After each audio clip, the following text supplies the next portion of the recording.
Hello friends, and welcome back to the Mothership. Today we are doing a game meat twist on one of the most popular Midwestern comfort foods, over the top Skyline Chili. Sound good? Let's get started. Alright, so to start out, we're going to just take our pan, take our beef. This is just some brisket I have.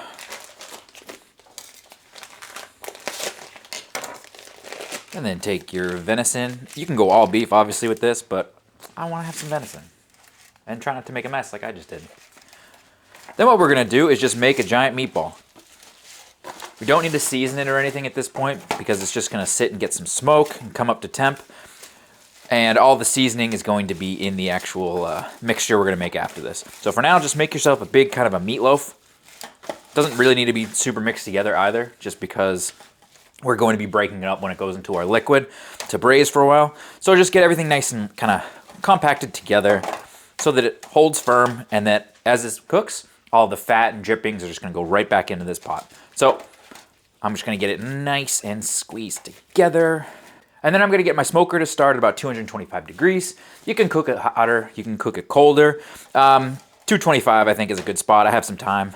I could always bump it up later if I want to. But this is going to go directly onto the top shelf. And then the idea is to have this underneath, and then it kind of makes over the top, right? This is going to sit on top of it, and it's going to drip into our pan, hence over the top.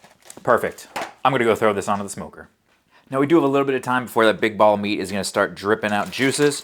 So this is a good time to make our base. We're going to start with our water, followed by some tomato paste, some chili powder, some cumin, some cinnamon, black pepper, kosher salt, red pepper flakes, some allspice, apple cider vinegar, and the secret ingredient, which is unsweetened baking chocolate. I'm also going to put in a whole bunch of minced garlic. I also chopped up an onion and threw that in there. Now I'm just going to get everything a nice mixy-mixy. Specifically, just get that tomato paste kind of dissolved. Get all the flavors together.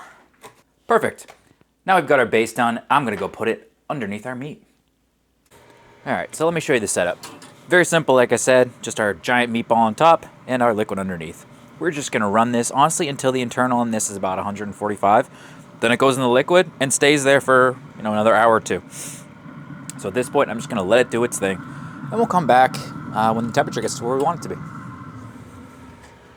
Our meat has got to an internal temperature of about 135 degrees, and it's been on for about 3 hours. So at this point, what I'm going to do, as you can see, I put it into the braising liquid, and I'm just going to break it up completely. And at this point, you pretty much could just eat it if you really want to. It's ready to go.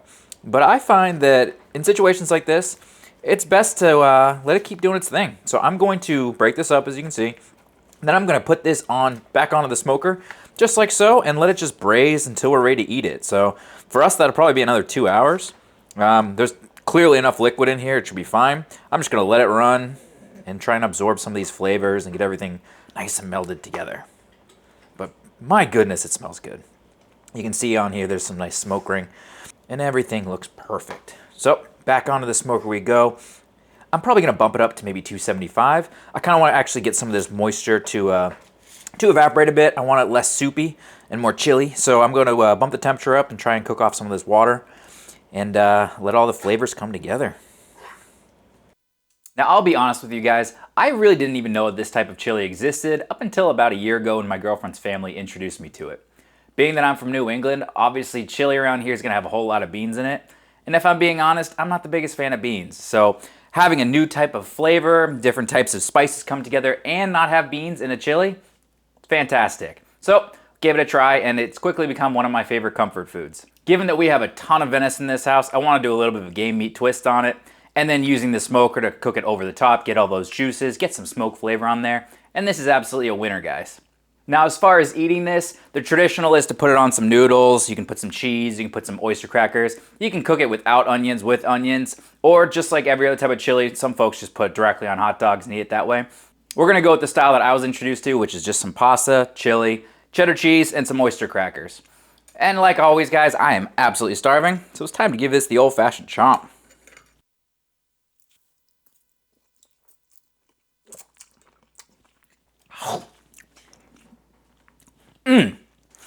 You know what?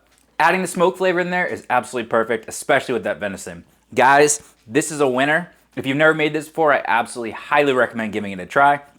If you're not a big fan of chili because you don't like beans or you're just not a fan of chili in general, this is a completely different taste than what you're probably used to, unless you're from the Midwest, obviously.